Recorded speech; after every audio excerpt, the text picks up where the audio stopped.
What if the freedom to choose every path in existence were less a blessing than a curse? In the boundless expanse of absolute freedom, we stand at the precipice of an existential void, a chasm where every decision is both a liberation and a shackle.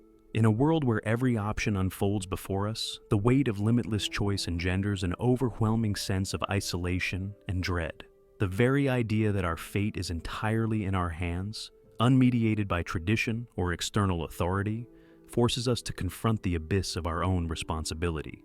This profound realization echoes Camus' philosophy, where the confrontation with the absurd, our ceaseless search for meaning in an indifferent universe, becomes not only an intellectual exercise, but a visceral, often terrifying experience. In this realm of boundless potential, the illusion of freedom morphs into a paradox. On one hand, freedom promises uncharted opportunities and the allure of self-creation. On the other, it unveils the stark reality that every choice carries an irrevocable weight. The absence of predetermined guidelines transforms each decision into a solitary act of rebellion against chaos, where the fear of making the wrong choice becomes paralyzing. Like Nietzsche's declaration that he who has a why to live can bear almost any how, we are forced to construct our own why in the face of a limitless how. This construction, however, is fraught with uncertainty, for every avenue explored might lead us deeper into the labyrinth of existential questioning.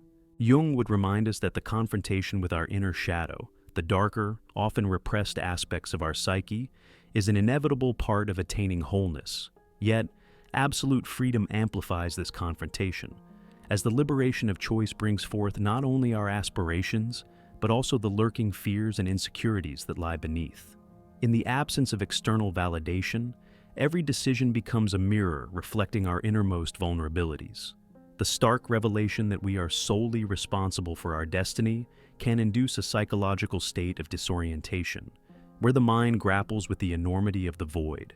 Such an encounter can be both enlightening and devastating, unraveling the very fabric of our constructed identity.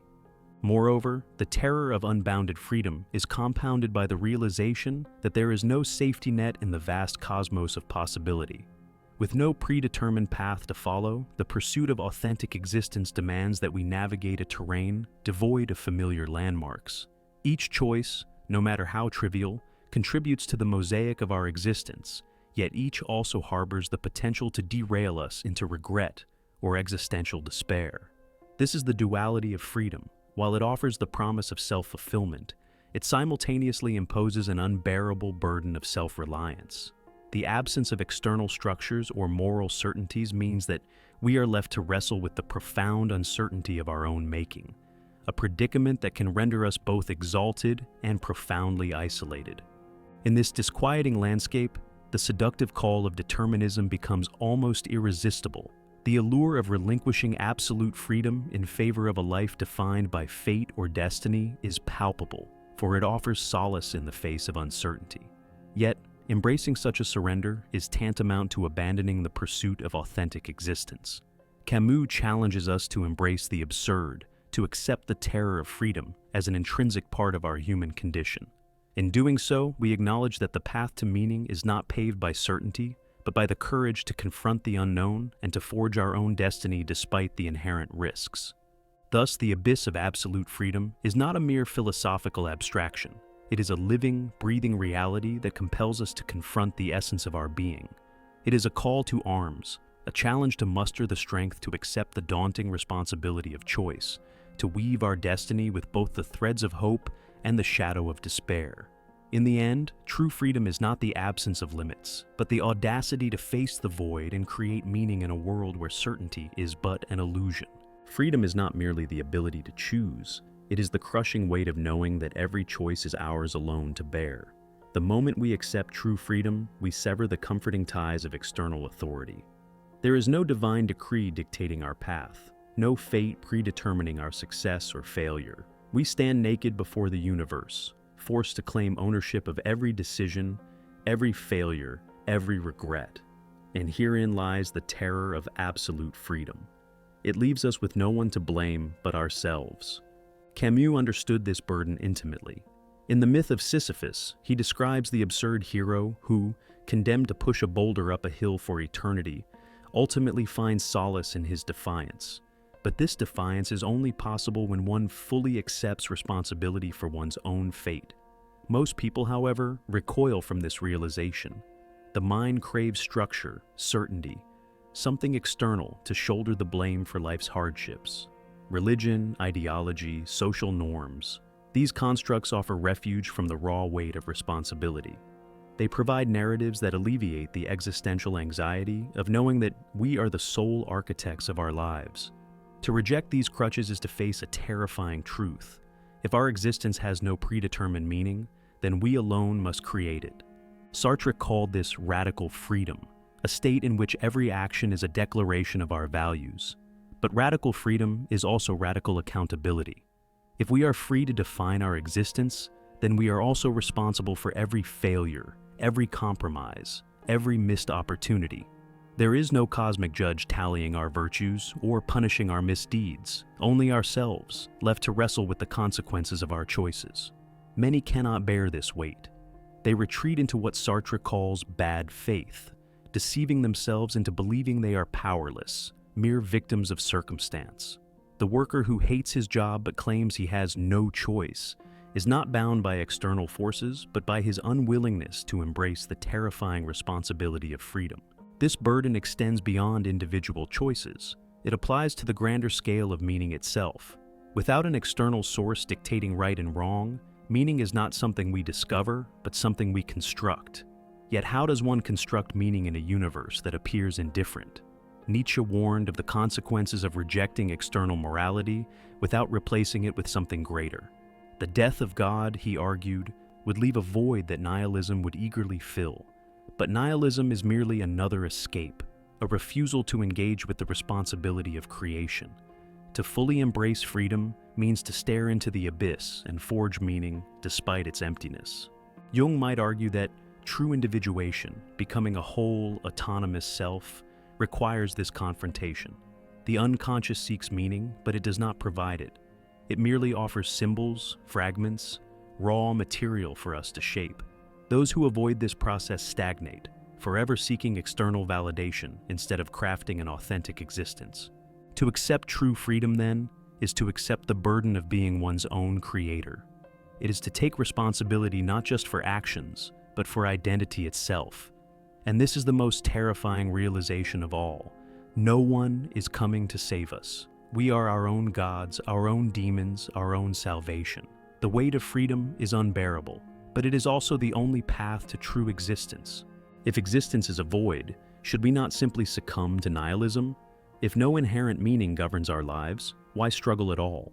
This is the confrontation Camus describes as the absurd, the agonizing contradiction between our desperate need for meaning and the universe's silent indifference.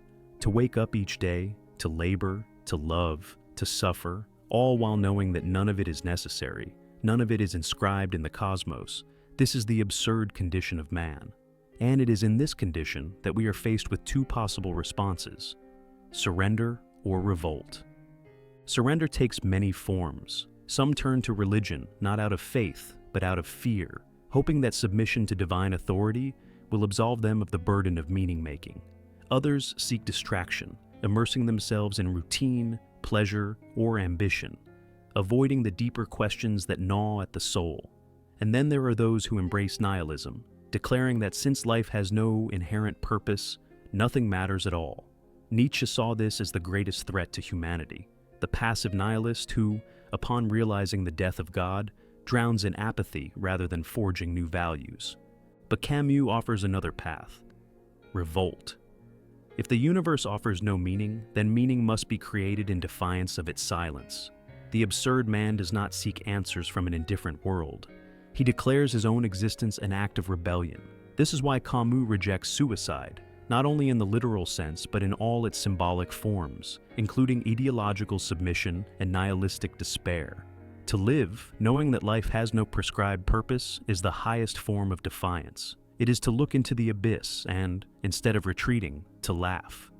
This is the essence of the myth of Sisyphus. Sisyphus, condemned to an eternity of meaningless labor, should, by all accounts, despair.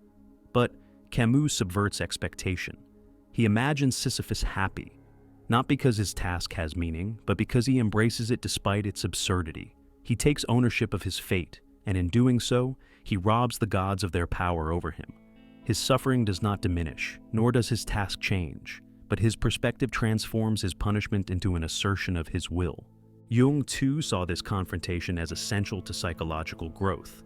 Individuation requires the integration of shadow, the acceptance of life's chaos rather than its denial.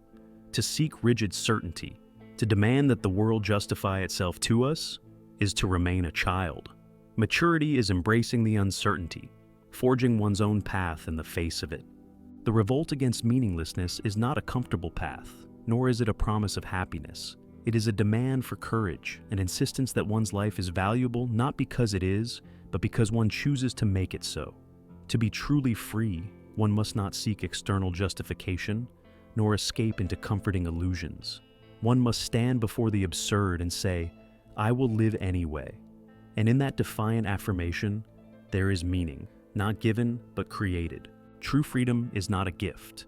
It is a trial by fire. To embrace it fully is to step into a realm of infinite possibility, where every choice carves the path of our existence. But this liberation is both exhilarating and paralyzing. It demands from us the courage to act without certainty, to create meaning in a world that offers none. Freedom, then, is not just a privilege, it is a test. And for many, it is a burden too great to bear. The terror of freedom is rooted in its consequences. If we are truly free, then every failure is ours alone. Every moment wasted, every dream unpursued, every regret festering in the back of our minds, it all falls squarely on our shoulders. There is no divine plan to correct our mistakes, no fate to guide us back to the right path. We are the sole authors of our existence, and every decision is irreversible. This is why so many people flee from freedom, seeking the comfort of external structures, ideology, religion, authority, social expectation. These frameworks offer a sense of direction, a reassurance that we are on the correct course. But the price of this comfort is authenticity. To surrender freedom is to live a life that is not truly one's own.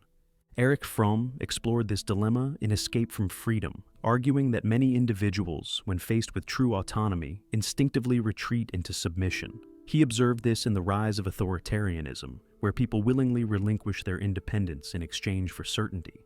But the same pattern exists in everyday life. The employee who obeys without question, the person who follows societal norms without examination, the individual who clings to tradition even when it suffocates them, all are choosing security over self-determination. And yet, deep within, there remains a quiet unrest, a whisper of what could have been if only they had dared to choose differently. Yet, on the other side of this terror, there is something profound, the possibility of true self-creation. If freedom is a weight, it is also a weapon, a means by which we carve out our own identity, independent of expectation or doctrine. Sartre famously declared, "Existence precedes essence. We are not born with a predefined purpose. Rather, we create ourselves through action." To embrace this is to step into a life of radical responsibility, where every moment becomes an act of self-definition. It is terrifying, but it is also the only path to genuine existence. Nietzsche's concept of the Übermensch embodies this ideal, the individual who transcends fear, who forges values rather than inheriting them. This is the ultimate act of freedom, to rise above the need for external validation, to live not as a reflection of others' expectations, but as an assertion of one's own will. But few achieve this state. Most remain trapped between the desire for freedom and the fear of its consequences, oscillating between rebellion and submission, never fully embracing either. In the end, freedom is both our greatest gift and our heaviest curse. It offers the possibility of a life truly lived, but only for those who are brave enough to seize it. Most will turn away, seeking comfort in illusion.